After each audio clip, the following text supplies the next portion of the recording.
syarikat perjalananmu. Sampainya. Dapatkan sampul raya limited edition ni di semua stesen Petronas di wilayah Pantai Timur. Bermula 25 Mac sehingga 1 April. Tengok banyak stok kita dah restock ni ha. Iaitu di Kelantan, Terengganu, Pahang. Korang kena jam peladuan kami mengisikan perjalananmu dengan hanya mengisi minyak RM60. Pembayaran melalui settle ataupun cardless mesra.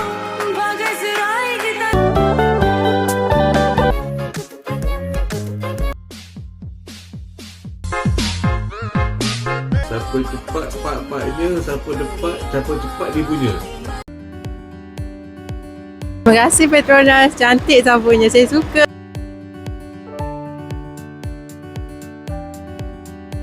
Assalamualaikum warahmatullahi wabarakatuh. Pertama sekali saya ingin mengucapkan tahniah kepada Eastern Region di atas inisiatif pemberian sampul duit raya kepada pelanggan sempena bulan Ramadan baru-baru ini.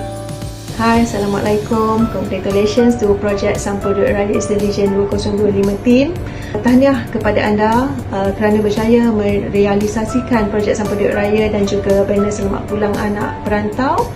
Assalamualaikum, saya Farah, rakan niaga daripada TAE 06. Hai, Assalamualaikum. Saya Nur Afika bin Mak Fauzi daripada PS Kotasai. Assalamualaikum.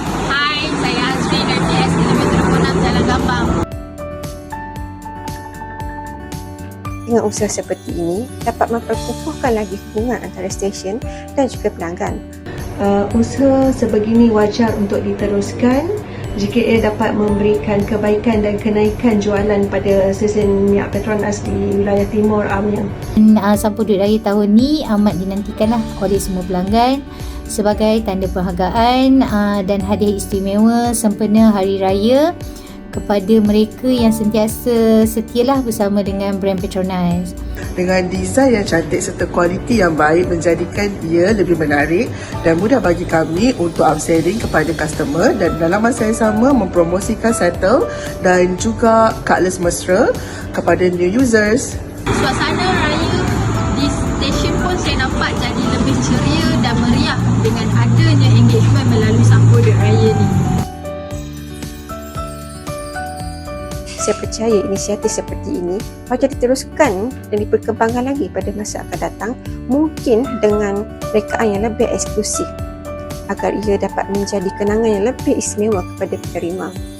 Diharapkan persediaan lebih awal di masa akan datang bagi memastikan kelancaran projek seperti ini. Saya rasa perlu diteruskan untuk tahun berikut-berikutnya. Haruslah diteruskan pada setiap tahun dan ianya tidak hanya terhad kepada belian moges. Patut diteruskan sebab secara tak langsung dia jadi satu cara marketing yang cool bila customer guna sampul duit raya wilayah timur.